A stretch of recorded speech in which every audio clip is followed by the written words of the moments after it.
All right. I think, as we've said, I think in both the previous sessions, when you hear the tornado sirens going off, you know it's noon on Wednesday for the most part. Um, so we're going to go ahead and get started. Again, my name is Jacob Turner. I am the Web Developer Communications Liaison for the Arkansas Conference United Methodist Church. And again, welcome to today's Connecting with Your Community webinar, third in the series. Again, just a couple of things about the Q&A. Just a reminder that there is, you can see the panelists, but they cannot see you. So if you wish to communicate with the panel, you'll want to use the Q&A button at the bottom of your Zoom screen to ask any questions that you may have regarding any part of the session, and they will get back to you during their time or at a designated Q&A period. So again, that's the Q&A button at the bottom of your screen, and it's right below all of these beautiful faces that you can see here. With that, I'll turn it over to Mary Louise Dassinger, head of 200,000 Reasons for Introductions. Mary Louise, the floor is yours. Thank you, Jacob, and thank you all for joining us today. I am thrilled to be working with our panelists to discuss ministry with our neighbors in crisis. This is our last seminar in a series of 3 about connecting with our community, through which we come to learn more about poverty in Arkansas and effective strategies for its alleviation.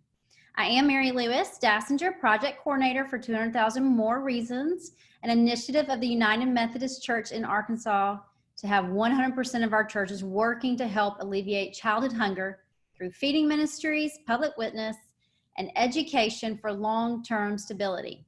The past 6 years, Methodist churches around the state have focused on providing feeding ministries to children who often don't have enough to eat. We are expanding our efforts to strategies that offer hope for long-term stability for them and their families through literacy, and, to use a phrase of Dr. J. Barth's, promoting a healthy, stable family.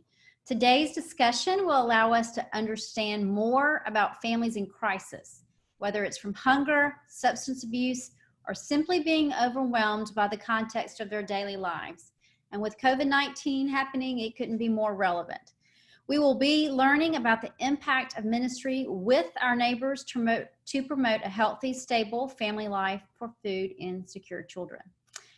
Now, I would like to share with you a bit of who you'll be listening to today. They have amazing biographies, and I encourage you to go online to the seminar website for their full biographies to get a greater understanding of just how incredible each of these women are. We'll hear first from Reverend Danita Waller-Page. She is currently serving as the senior pastor of the newly created Southwest Little Rock Ministry Partnership, which includes Geyer Springs United Methodist Church and St. Andrews United Methodist Church here in Little Rock, Arkansas.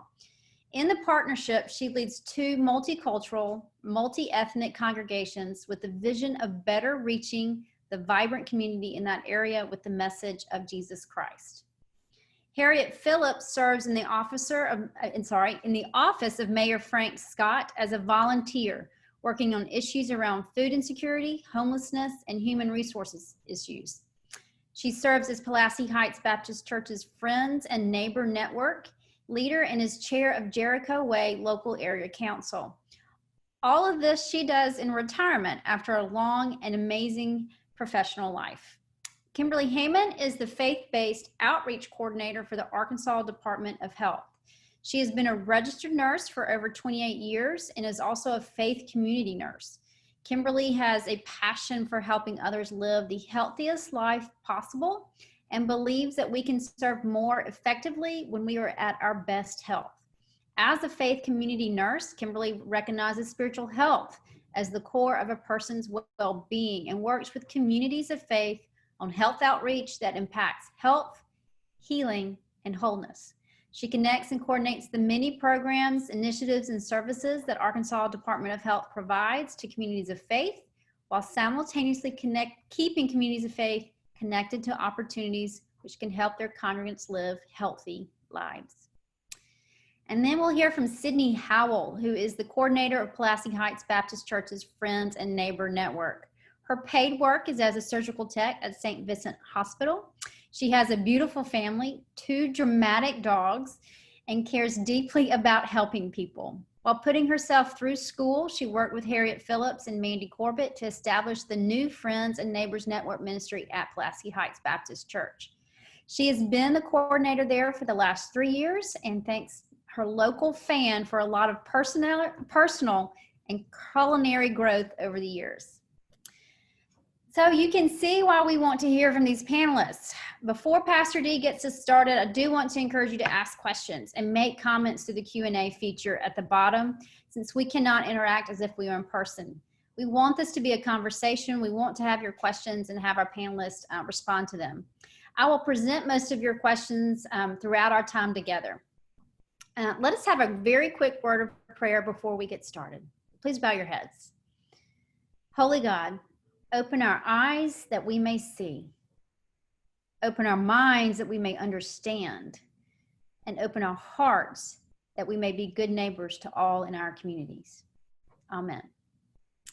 All right. Danita, you are up.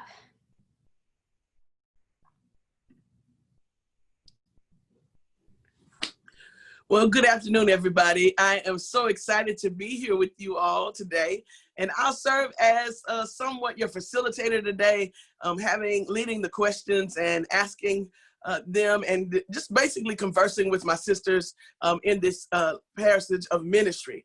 And so I thought the assignment that I was given was to discuss the theological framework of being in ministry with. Here's something that I found on the website of, I believe it's a BGBM, Board of Global Ministry. I already get those mixed up.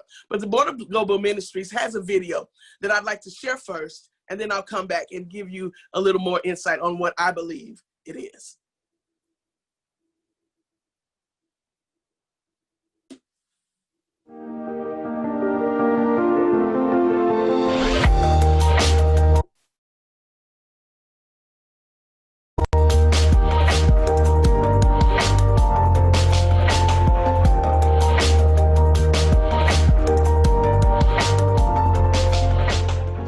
Why are we in mission as a church? Why do we reach out and meet needs around us? Quite frankly, that's who we're called to be. John Wesley guided us along this path as he emphasized many, many times about love of God and love of neighbor being hand in hand. They must go together. He was simply living out what he believed Jesus was teaching us. Throughout the scriptures, particularly throughout the Gospels, we see Jesus teaching us time and time again that to love God is to love neighbor. And it doesn't matter who that neighbor is. Jesus was very explicit when he said, here's what love of neighbor looks like. You saw me hungry and you fed me. You saw me thirsty, you gave me drink. You saw me sick, you took care of me. That's what love of neighbor looks like. And those neighbors, they start right next to you, right in your own hometown. But it doesn't stop there. It goes all the way to the ends of the earth. Wherever you see a need, as the church, as United Methodists, we reach out to meet that need. It's who we are. And it all goes back, I believe, to a covenant made with Abraham centuries ago, when God said, I'm going to bless you so that through you I can bless all the families of the earth. We're heirs of that promise. We're heirs of that covenant. We are blessed, and we are to be a blessing. That's why we're in mission, to bless those around us, to love God by loving our neighbors. Want to learn more about United Methodist beliefs? Visit umc.org/beliefs. To find a pastor to talk to and a church to visit, try Find a Church at umc.org/FAC.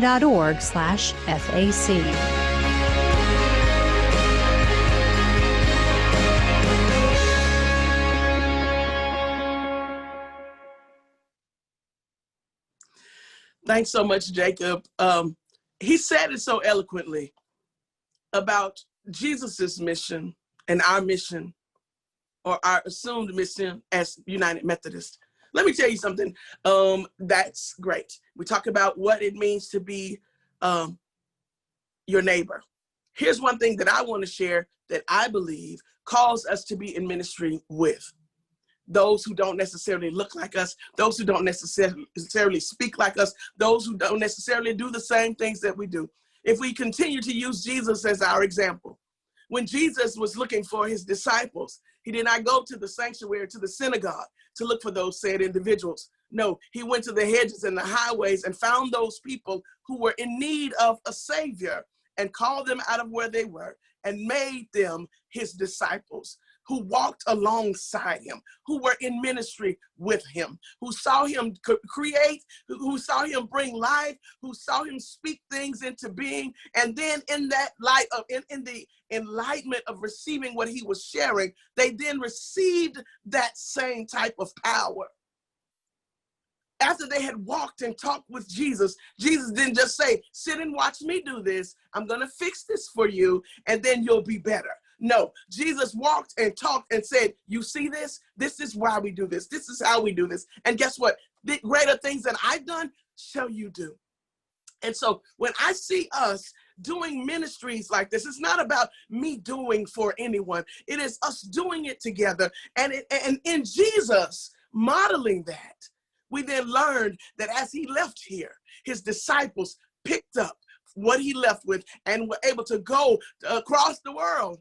You know, he said to us, go ye therefore and teach all nations, baptize them in the name of the Father, the Son, and the Holy Ghost. This is what we're called to do in this season, you guys. And so that is why I'm so passionate about doing ministry with and not for. And I believe everyone on this particular panel feels the same way. We've been empowered so that we can empower. We've been empowered to do the works of God so that we can continue to empower others to do the works of God. We're disciples making disciples. Amen. So I'm excited about y'all. I'm a preacher, so I keep talking, but they gave me 5 to 6 minutes, and I think my time is up. So I'm going to do as I was told. It is my prayer that on today, that when you leave here, you'll be just as excited.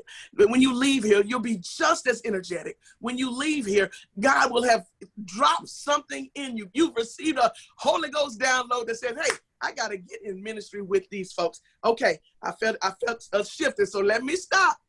I'm going to bring up next Miss Kim Heyman, who will provide for us some data, and she's going to also answer some questions that I actually had. And so I hope that she will be a blessing to you as she speaks. So, Miss Kim, you've got it. Good afternoon, everyone. Good afternoon. I am so excited to be here as well. Again, my name is Kimberly Heyman, and I'm the Faith-Based Outreach Coordinator at the Arkansas Department of Health. And I thought I've got slides.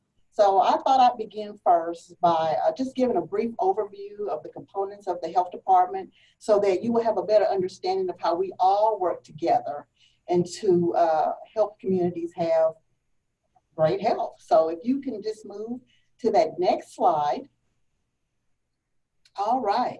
So the health department is made up of 5 centers, which create the framework which covers all aspects of public health all over the state. I know you only see 4, but the 5th one, I didn't put on there, but that is the Public Health Laboratories. That's where all the clinical stuff goes on, from testing food and water to genetic testing to the coronavirus. And so that's the lab. So within these 4 that you see right here is who I work with. Each center that you see before you has branches that has their own responsibilities. For example, the Center for Health Advancement has the Tobacco Prevention and Control branch. They have the Family Health, WIC, Oral Health, and Chronic Illness branches. And so, for instance, the chronic illness branches, some of the work that's being done under there is the diabetes work. And so it's just kind of laid out like that. And so, and we all work together in order to meet the needs of communities. Okay, you can go to the next slide, please. Okay, so to further break down, the health department is also divided into 5 public health regions. And each of these regions has 94 local health units in each of the 75 counties. And these local health units are responsible, these people are on the boots on the ground. They're responsible for carrying out the public health services, programs, and initiatives that each of those 5 centers that I just went over have. And so what's unique about this is that the work is carried out individualized to each of the different communities. So what you may see in Northwest Arkansas are not the same needs that you may see in Southeast Arkansas, for example. Next slide. Okay, so hometown health, many of you are familiar with hometown health, and I just want to put this to briefly give you a little data. I have more if you need it, but just so you can kind of understand. Hometown health is an initiative that assesses the community needs, and they work with the community on identifying and improving health unique to that particular community. So for example, hometown health works with the tobacco prevention branch and the substance abuse and misuse branch to get this type of education out into the community. So this is before the pandemic. So in fiscal year 2019, they did a total of about 2,000 activities, and those activities include events and presentations and workshops and things like that. And in doing so, with tobacco prevention education, they reached over 90,000 adults and over 84,000 youth. And they also address other issues in the community. I just put a few examples here, such as suicide awareness, dating, violence, nutrition, and physical activity. Next slide, please. So what does all this have to do with faith and public health? Well, driven by the overarching goal of improving health and recognizing that faith leaders are among the most trusted messengers in the community, and they are in a unique position to help people understand health and wellness. And they also have a broad reach. And we recognize too that faith plays an important role in helping people have better health outcomes. So keeping all these things in mind, the health department constantly seeks to build and sustain and grow these type of relationships in our diverse communities of faith. Next slide. And so we do this because we believe that everyone should have an opportunity to be as healthy as possible. We believe that all communities of public health can work together. All communities of faith and public health can work together to impact health and well-being. And in doing so, we respect all the diverse, we have a diverse range of religious beliefs in our state. So we respect those and the practices of all those beliefs. And so we work in collaboration with communities and organizations to strengthen and leverage resources and just work together to help communities be healthy. Next slide. So as the coordinator, I work across all of these. We all work together. So for instance, let me try to give an example. I'm currently working with the Office of Rural Health and Primary Care, and that falls under the Center for Health Protection. And so I'm working with them on a faith-based initiative that's concerning hospital readmissions in the Delta. So that's just an example of the type of work and some of the things that we do and we work across and we work together to help each other. And if you click on that link, you don't have to click it right now, but that's a resource for you. If you click on that link, that's in the little arrow, it will take you to the faith-based web page where you can see some of the other things that we're doing and some of the other programs and initiatives that we're working with in faith-based outreach. Next slide, please. And so, what does this have to do with the family in crisis? It has a lot to do with the family in crisis because health addresses the whole person. It addresses their whole well-being, and our well-being is multi-dimensional. So all these things that you see, not just physical, but all these other things encompasses the whole person, and they all overlap. So in order to be considered well, none of these areas needs to be neglected. Now, they don't have to be balanced, but neglect in any one of these areas over time will adversely affect the others. So when you have a family in crisis, it's usually a reaction to a stressful event, situation, or experience that involves one of these areas, one or more of these areas. And what is considered a crisis for me may not be a crisis for someone else. But it does cause a disruption in the usual way of functioning. So whatever this stressful event is, causes a disruption in the usual way of functioning, which results in difficulty coping. So families begin to have problems with coping. They just don't know how to cope with this. They don't have the problem-solving skill set to be able to work their way through this time. And because they can't do it, it results in difficulty meeting the needs of the family and the responsibilities of the family. And they just feel like they've exhausted all their resources and they don't have any support.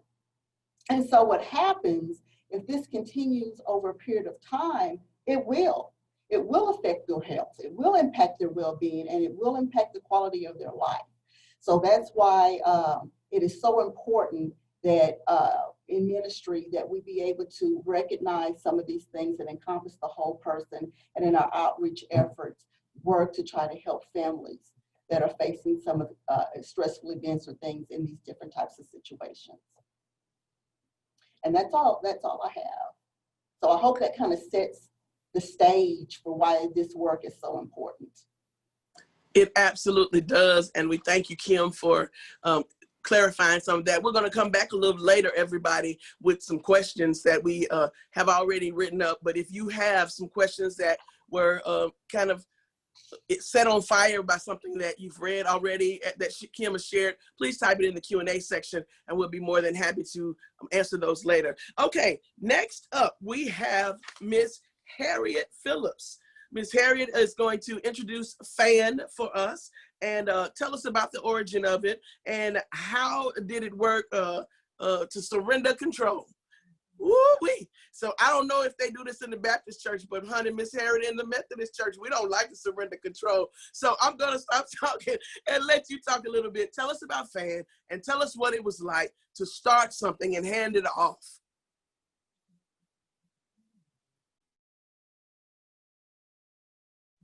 Unmute.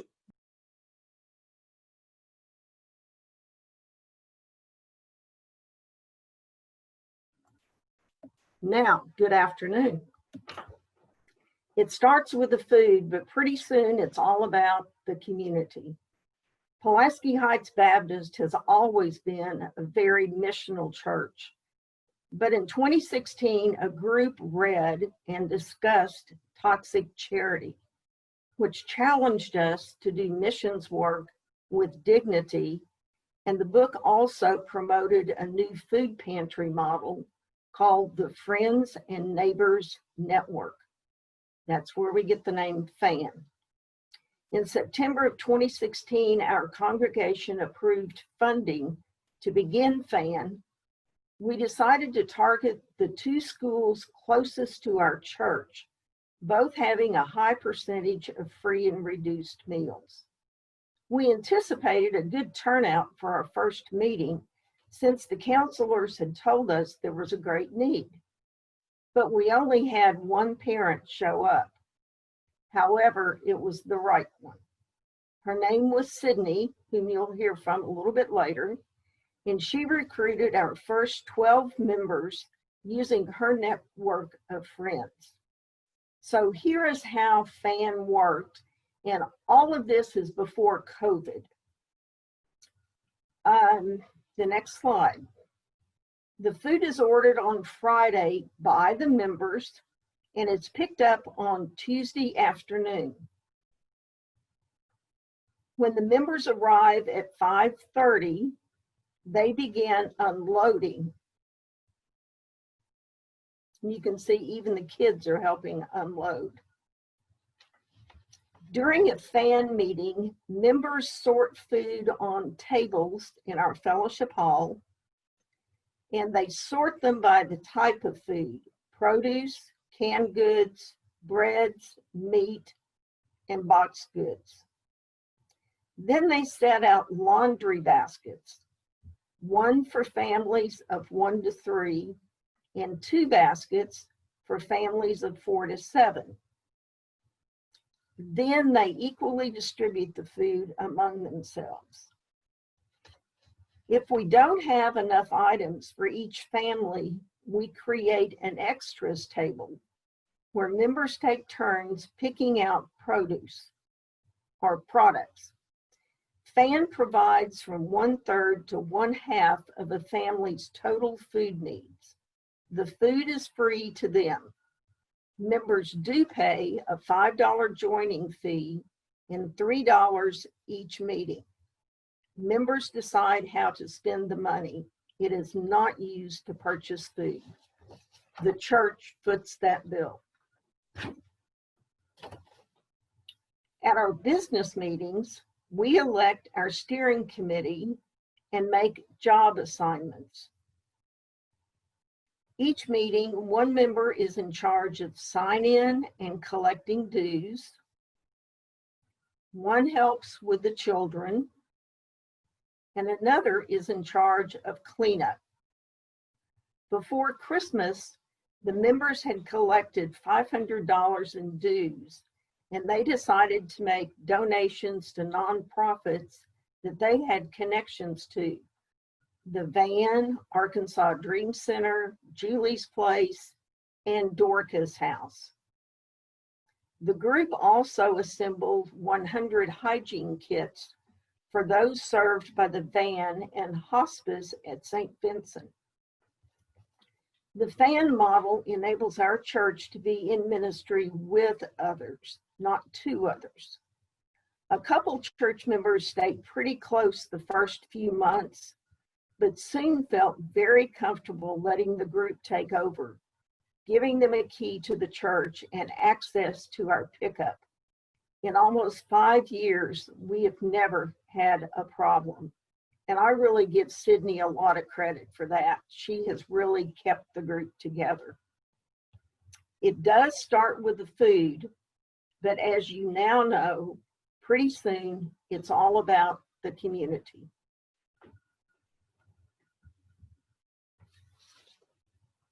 Thank you. Well, all right, that was awesome. Thank you so much, Harriet. And since you've heard so much about this wonderful woman by the name of Sydney, she's up next. Come on, Sydney, share your story. Hi. So I hope I don't repeat too much of what Harriet said. I'm trying to edit my notes a little bit while she was talking, but I'm Sydney. And several years ago, I was a single parent working several jobs. I was young, did not know how to cook. I had no goals, no ambition. I just had to make it work. That's what I always told myself in those moments of, how am I going to pay for all of this? Or how am I supposed to do all of that? Just make it work. There's no other choice. So that's what I'm going to do. Now I love self-confidence, but that kind of attitude isn't great for the long haul. I was really burning the candle at both ends, a lot like that little graph we just saw. I had a lot of things moving and it wasn't sustainable. I've been living that way for a long time, but I was at a particularly low point in my life when my daughter came home with a flyer about a new kind of pantry that was going to happen. And there was an information meeting. And I had served food to the homeless before. I wasn't homeless. I didn't go to pantries. But this month was really rough. And so I told myself, I guess, it can't hurt to go meet other poor people, is what I said. I was not excited about it. I was embarrassed about it. I actually remember being on the phone with my boyfriend and crying when I told him where I was going that day. But, I just tried to be optimistic. I said, hey, the flyer said produce. I may not be able to cook rice, but I know what to do with fruits and vegetables. And so I went, and there was not a lot of people, but the way that they described the Friends and Neighbors Network, it just blew my mind. It was not the kind of pantry that I remembered. It had this real deal transparency that I hadn't seen before. And I remember Mandy Corbett, shout out to Mandy. She had actually said to me, look, I know we didn't get the turnout and the numbers that we wanted, but you still showed up. So expect there to be food at the next meeting. You shouldn't have to wait for more people to get involved. You know, you did your part, we're going to do ours. And I was just like, whoa, you know, I've been on the giving side and I've been on the receiving side as far as like government assistance and things like that. And those they always feel like you have to prove how desperate you are and that you're just a big cog, you're just a cog in a big machine. And there's nothing personal about those programs, but this one was clearly different. And so I went to the next meeting and there was food. There was a lot of food, good food. I'm talking, you know, watermelons, milk, cereal, ground beef, like, huh? And so I just knew that I had to help grow this thing. And so I started telling everybody about it. Anybody that I knew that had a kid, because this fan made having children in the home a requirement.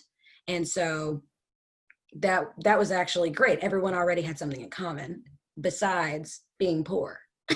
And so we could get in there and, you know, we had a long, hard day of work. We started complaining about our kids, start sharing recipes, bringing snacks. You know, it was just great. And it was constantly evolving from input with all of the members. And so, you know, we started getting more organized, start making schedules and charts and having speakers come to teach us things. And the whole time everybody's taking home really good food, like fresh produce, meat, name brand snacks for the kids. It was, you know, none of us had ever done anything like this. And it was awesome. Before long, I was voted the coordinator and I did not want to run anything. It was not my goal. And I remember talking to my mom, just like, this is crazy. How did this happen? And she said, honey, if you ever want to know if you're a leader, just turn around. And I was like, oh, okay. So I guess this is what we're doing now. But I just, you know, just kind of leaned into it. There was plenty of trial and error, and it is time consuming, but that was one of the awesome things.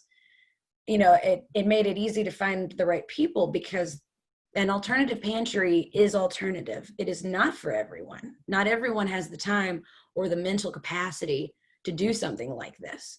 And obviously for those people, we can give them a long list of resources that are just as nearby. You know, we are always trying to help everyone, but if you can join a fan, you can benefit from it in ways that just you simply cannot do in a traditional pantry.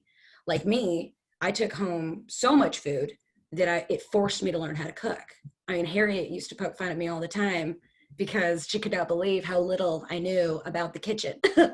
And, you know, and if there was a food item that was ordered that people were unfamiliar with, Mandy would, you know, whip up something so we could taste it. Or, you know, a member would say, oh, I've used that before. You can use it with this recipe, and on and on. And, you know, now I am meal planning and prepping every week. My family eats home cooked meals that are good and healthy. You know, it's crazy. You would have never thought that was possible if you met me a few years ago. But it's because it was all based on what, you know, our food was planned around what I got from the pantry. And so that meant I had to do research and I had to try new things. And it also meant I had the ability to feed my child healthy food without breaking the bank. And also, it never felt judgy. You know, nobody in a fan ever judges anybody. We use the trust system. I didn't have to show a bank statement to get in there. I didn't have to show what I did with the money that I had saved by not having to go buy all those groceries. The goal was just to help people. And that's an amazing feeling when you're on the receiving end, you know, like I felt proud to be a part of this. I didn't feel bad for going. I didn't feel guilty for improving my life. And over the years, my life has improved a lot. I only have one job now. I went to college to get it. I couldn't be happier. You know, it's, I couldn't have done it without Fan and the members of Pulaski Heights Baptist. And, you know, over these last few years, I just learned so much about what I'm capable of and how much, like, I learned a lot about food and all these different resources that are out there very nearby. And, you know, it never ceases to amaze me how much people don't realize they can utilize. It's right there. They just don't know about it because things like stigmas keep them away. And it's just so easy to help people when you have the right business model, like the Friends and Neighbors Network, like the Fan model. It's normalizing getting assistance while being part of the solution. And, you know, it's the old hand up instead of a handout thing. And so that's why I'm still here years later telling everybody I can how great the Fan is. It's been awesome. Thanks so much, Sydney. It has been awesome listening to you share your story. It also has kind of helped us segue into our next section, which we address these questions. And you just said something, Sydney, that is so important that you said about Fan. What it wasn't judgy. And that you didn't have to worry about those preconceived notions. So the question that's asked for all of us is, what barriers prevent ministries from reaching their communities to do ministry with? What are some of the barriers, ladies, that keep us from being able to do ministry with? And I do think, honestly, Sydney, one of the major things that we have to overcome is the judgment phase. In order to be effective in assisting and working with individuals, I cannot think that I am better than or that I am less than.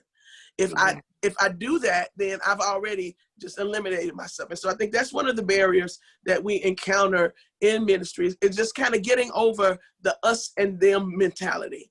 A lot of times, I don't care if you're in church or out of church, you still have the us and them mentality. And that keeps a lot of us from crossing over to the other side, of even opening the door so that the others can come in. And so that's my opinion on that. That's one of the major barriers.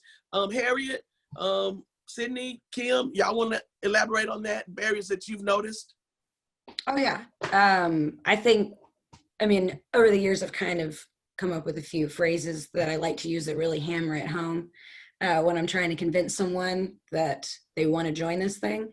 Is I would say, you know, I wouldn't say, do you make X amount of dollars? I would say, listen, are you low income? Because, I mean, most of us are. So if you're low income and you got kids, the end. That was the end of the questionnaire. And that was a big selling point. It wasn't the nitty, it wasn't those tiny little details they can feel so invasive.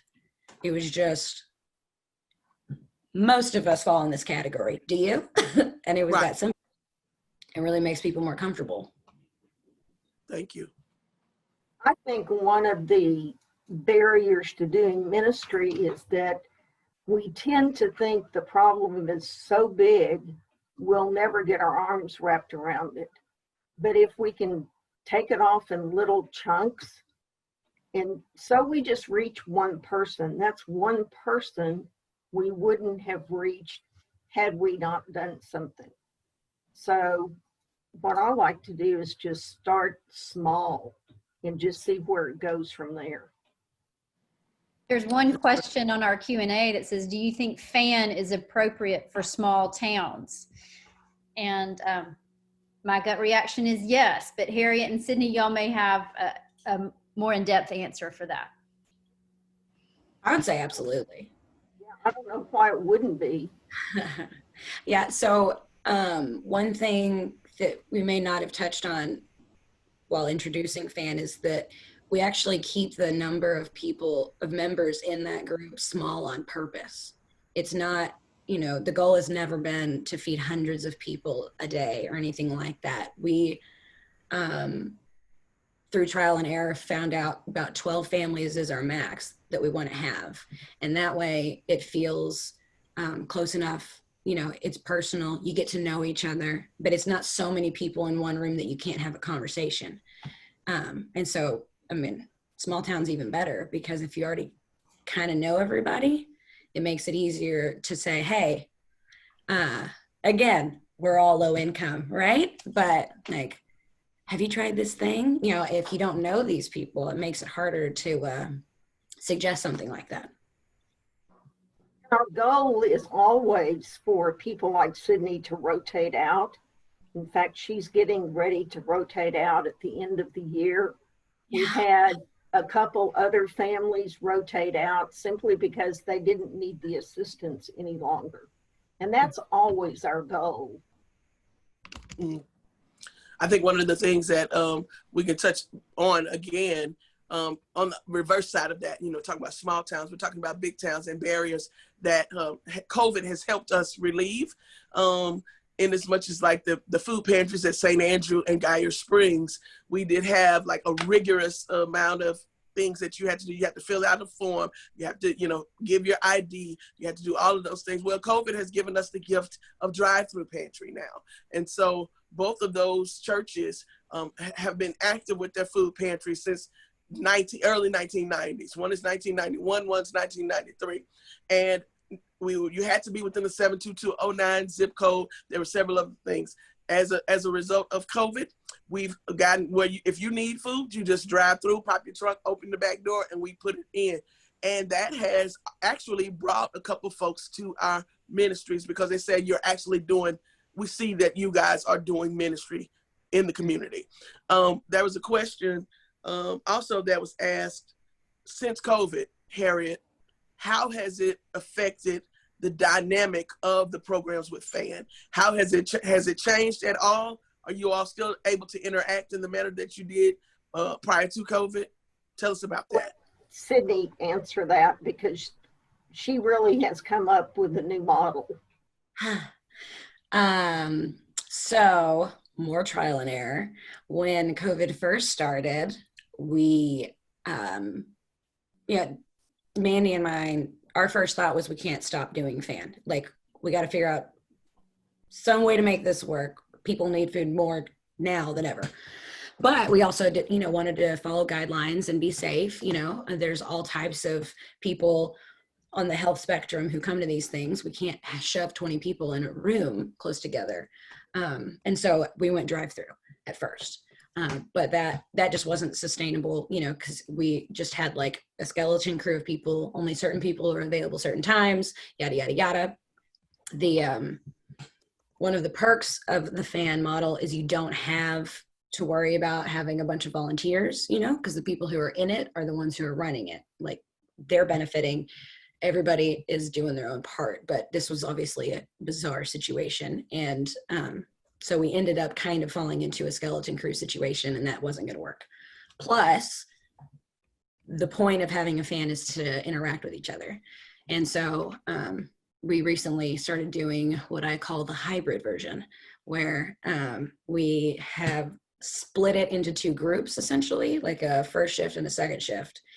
And we do everything pretty much the same way. I mean, we wear masks now. And because we've split into two groups, we have less people there at one time. And that way we can be as close to the FAN model as possible while still having some guidelines in place for COVID precautions. Hopefully that won't be forever, but we were just trying to find something that we could do in the meantime. Yeah, I mean, we've only done it twice now. We'll see how it goes, but. Right. Well, it's good to know that it is adaptable, because I know a lot of times when you do something that someone else's model, they don't want you to change it. They want you to kind of be strict and rigid to their requirements. And so. We have not had that issue. We actually, I emailed, Nancy's the woman who came up with this whole thing. And she came out when Mandy and Harriet wanted to start this thing, and she kind of talked to everybody about how it worked. And so when we were talking about doing a drive-through and a hybrid, we immediately emailed her, what are you guys doing? Because there's fans all over the place. It's not just here. Right. And she had some good ideas, and she liked some of our ideas, and she was very happy to, try to adapt in this. Thanks. Okay. Thanks, Sydney. I had a the reason we wanted to talk about ministry with, and FAN is an example of that because of the way y'all work as a community alongside each other. But I don't want us to forget that this type of way of designing ministry can fit in a lot of different contexts, just not around food. And that's one reason we had Kim on, because they understand what health needs are out there in the community. They have these regional managers, and Kim, correct me if I'm wrong, but they are available to provide training and informational sessions and show up in ways that we as a church may not be able to do on our own. Kim, can you talk a bit? Yeah. Yeah, that's correct. Each of the local health units that I spoke on earlier, I said there were all in 75 counties. Well, each of those local health units has a hometown health improvement administrator that you can contact, and that will work with the communities on addressing their needs that are unique to that community, and then working with them on solutions, not just doing it where we talk about, but working with the community, involving the community on solutions to address those concerns within that particular community. So that would be a great partner for different communities. Just contact your local health unit. They have a lot of things going on that you can be a part of. And the way I see it, there's just no need to reinvent the wheel. Just seek those people in your community who are already doing great work and just partner with them. And the local health units are doing great work, and they're reaching out all over the state. So, and they're accessible. So just call. And I can send it later, but I can give you the contact information and email addresses and numbers if that would be helpful. I can send it and get it out. Mm-hmm. Yes. And so, when we talk about promoting a healthy, stable family, and many of us on here are from the Methodist Church and are in leadership, Mission Insight, this all came from Mission Insight, seeing reports of a certain area. And we looked at what people were dealing with. And they are dealing with the same stresses and anxieties that everybody is. And so when we talk about being in ministry with, we as churches are already offering ministries to our own congregants that are very relevant for the people who we're serving in our missional ministries. And so how we pull those in is important. Danita, you have a unique sense of what it means to really reach out in a new way to the community. Can you speak a little bit about that and talk about how that's affected you? Well, my position is a newly created position within the Arkansas Conference of the United Methodist Church. And what they did was they just developed a partnership between two community churches. One was a historically white church. The other was a multicultural church.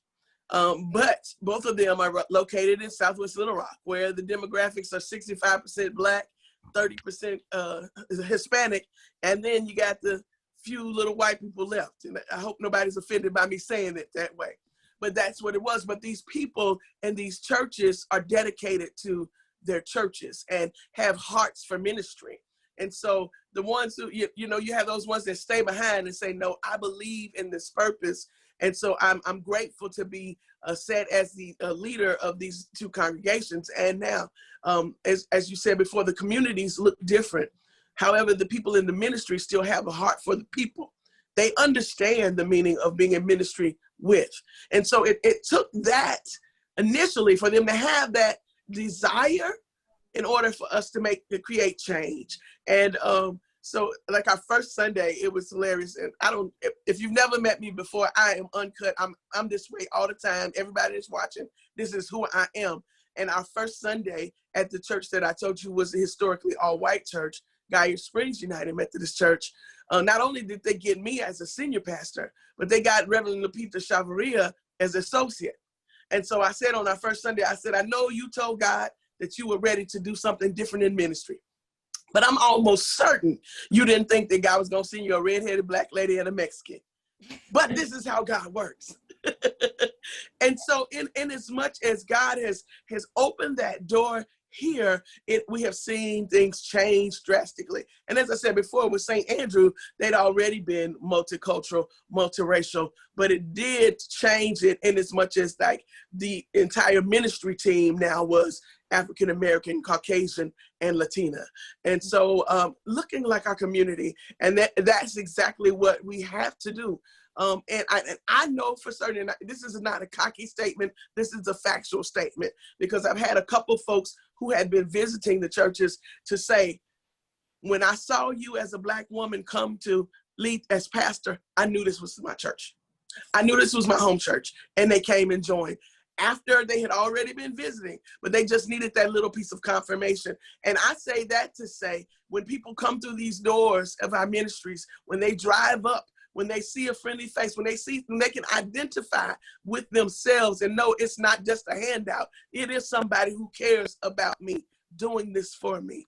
In our prayers prior to, and I told you I'm preaching, I ramble, but in our prayers prior to starting pantries each day, I'm always praying, God, when they receive these boxes, don't let them receive boxes of food. Allow them to receive boxes of love so that they can feel where this is coming from. We understand we need to address the physical need, but then you can address the spiritual need as well with that smile, with whatever. And so I think it's important that when we look around us, and if I'm in the room and I know that there are needs for white people and there are needs for Latina people, but everybody I see is Black in my room, I need to change my room. Because we have to address the needs of all of us. Like the man said in the video, he says, when did you feed? When were you hungry and I fed you? When were you thirsty and I gave you a drink? He said, as you've done it unto the least of these. And this is what we're called to do. I'm gonna stop talking. But that has been how our ministry has transitioned. Those people who have come, who needed help, just like Sydney said, okay, because I got a hand up, I'm gonna help somebody else up. Does that answer your question? It does. And what it brings to me is, I know there's some out there going, well, we're an all white church, but how do we get it to look like others? As a senior pastor, you can bring people in. Others have to bring them in through their ministry. And what I love about FAN is this primary example of how do you change the look of your leadership in your ministry? You invite those you're serving to be part of that leadership. And let me say this. I'm sorry, I didn't mean to cut you off, but let me say this. Shepherds don't have sheep. Sheep have sheep. Yeah. And when we learn that sheep, like kind, bring in like kind. I can't make, if I'm the shepherd, I can't make a sheep, but I can nurture the sheep so that they can make more sheep. And when we get to the point where we learn how to empower the sheep to make more sheep, we make the situation better. Then that's why Sydney was able to grow the program, because she understood the suffering, the situation. And so when we get to that place where I've said it before, I've had to go to a food pantry and I understand what it's like to be embarrassed, to have to provide all of these things. And they say, well, you work here. Well, why are you needing this? Do you not understand how much I had to go through to get in my car, to put my clothes on, to come here, walk through this door, humble myself? So that is one of the things that we don't want to do. We want to be able to open it up so that you feel welcome and not feel more shame than you already had when you had to put your clothes on and make up in your mind that you're going to go ask somebody else for a handout. When it comes not as a handout, but as a blessing to you, then it's different. You receive it differently. Amen. We do receive it differently. And so I want to talk to everybody out there. We've been talking about food a lot. We've talked about literacy last week, and we're talking about, in some ways, promoting a healthy, stable family.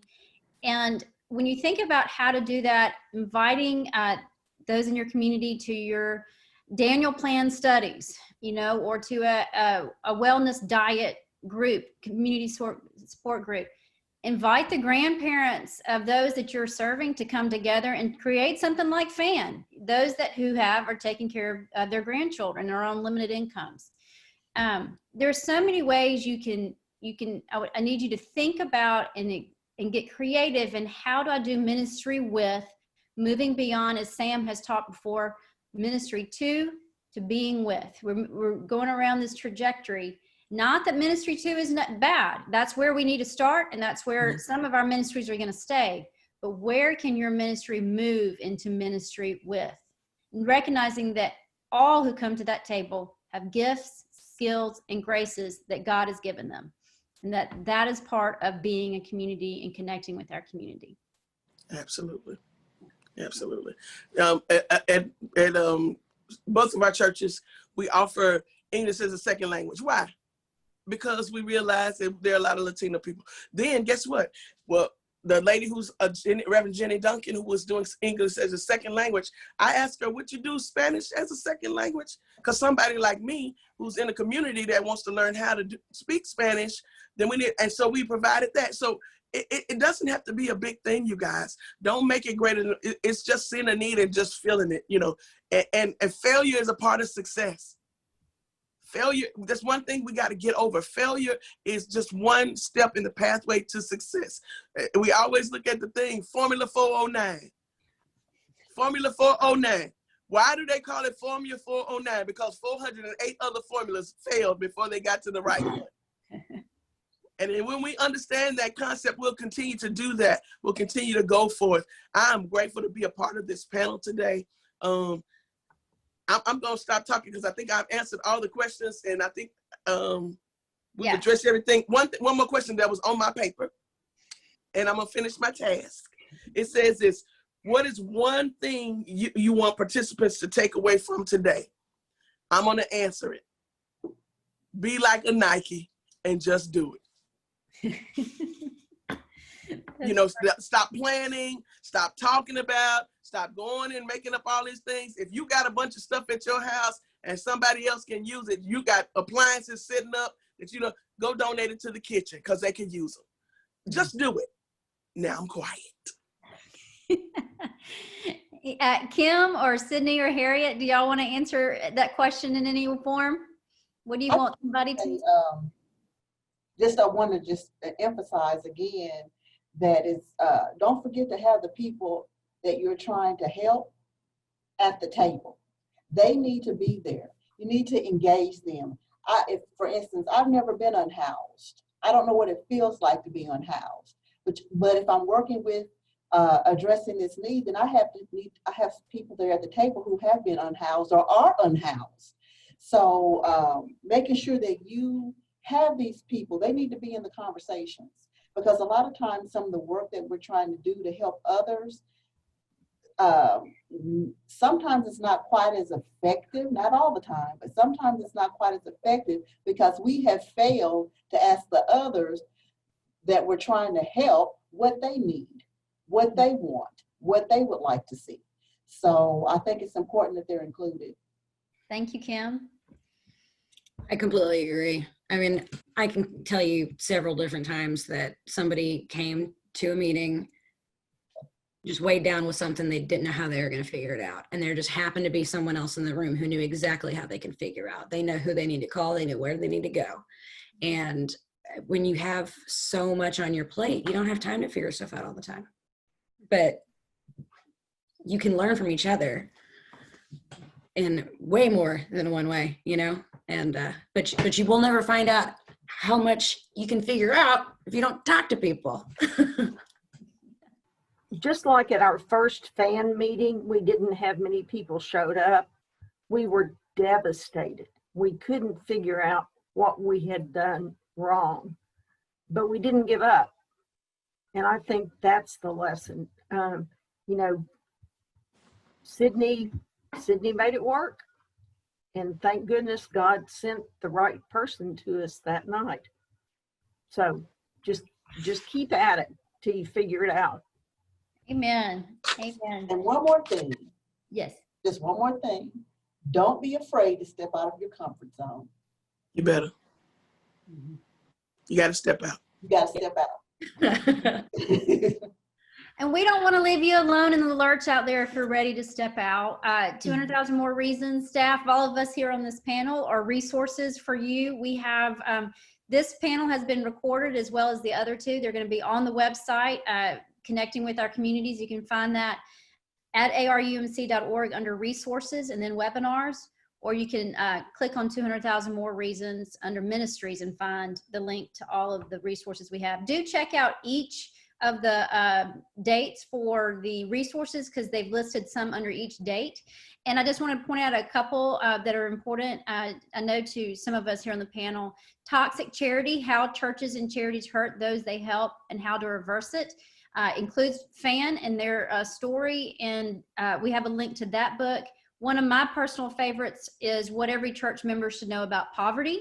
And it talks about the language we use with each other and what works and what doesn't. There are also links to Kim's website, to the Arkansas Department of Health, and Fan. Do reach out to your regional hometown health coordinator. They can provide some programming for you as you design what you want to provide for those in your community. The last resource I want to mention is the 2013 Aspire Actions Report that Dr. Jay Berth published with the Community Foundation of Arkansas. It outlines effective strategies for alleviating poverty. We have chosen as a conference literacy and promoting a healthy, stable family, but there are lots of ways you can be in ministry to help alleviate poverty.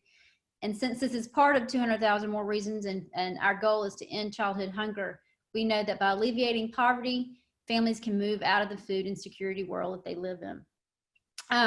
If you're looking for ways to assist families in crisis, that will also list some great effective programs.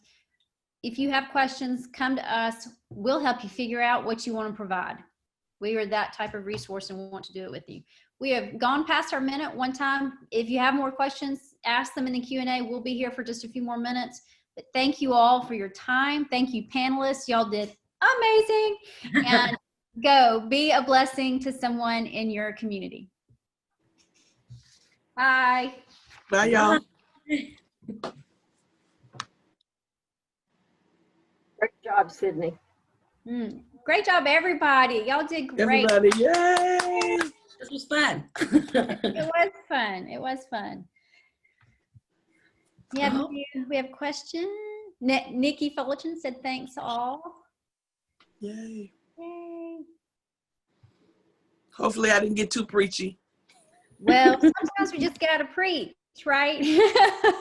Ministry with is hard because you've got to move people's hearts and minds from a way of a natural habitat, sort of, right? Right. Yeah.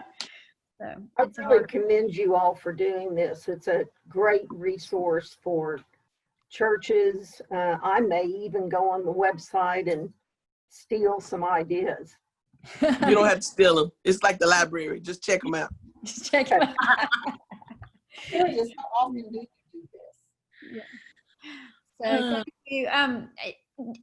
Kim, if you would make sure, if you want to send us those contact informations or a link to that, we can post that on the website and push that out. Yeah.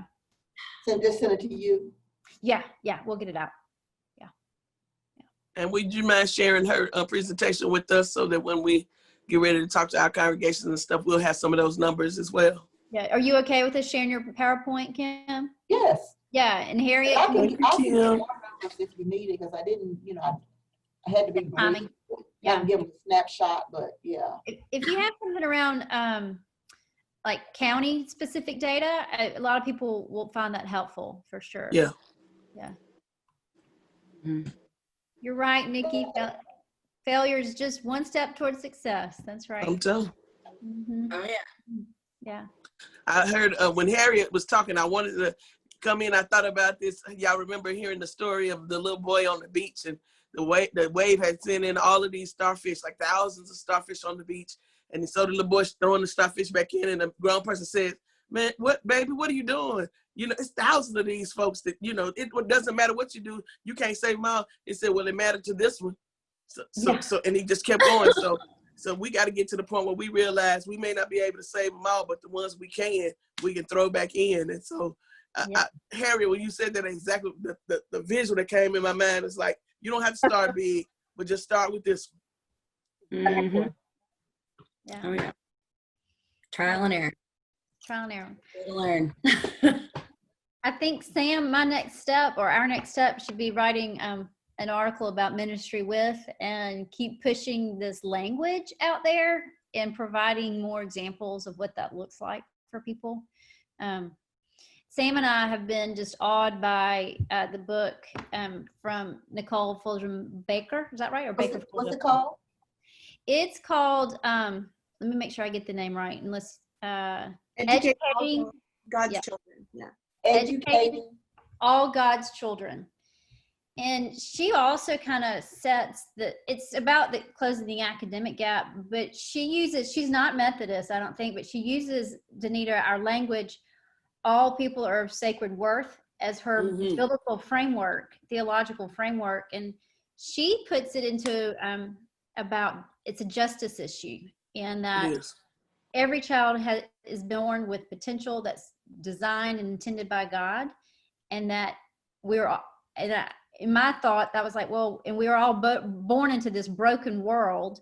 And part of our job and mission is to start correcting that injustice of being in a broken world. So, anyway, I love this topic. This is my favorite topic these days. I want to say, that's why you save the best for last. All right, ladies, we may call you again sometimes. We're going to keep talking about this.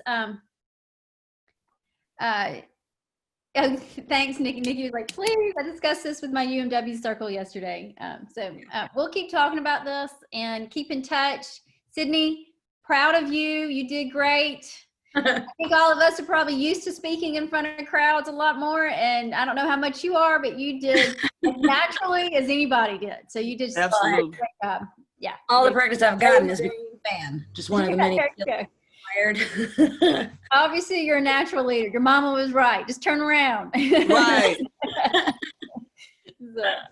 Thank you all. Let me see who we got. One more. Oh, applause for Sydney. That was from Keith Coker. We have a few more. Yeah. Guys, thank y'all for joining us. We'll talk to you everybody soon. Bye. Bye. Bye.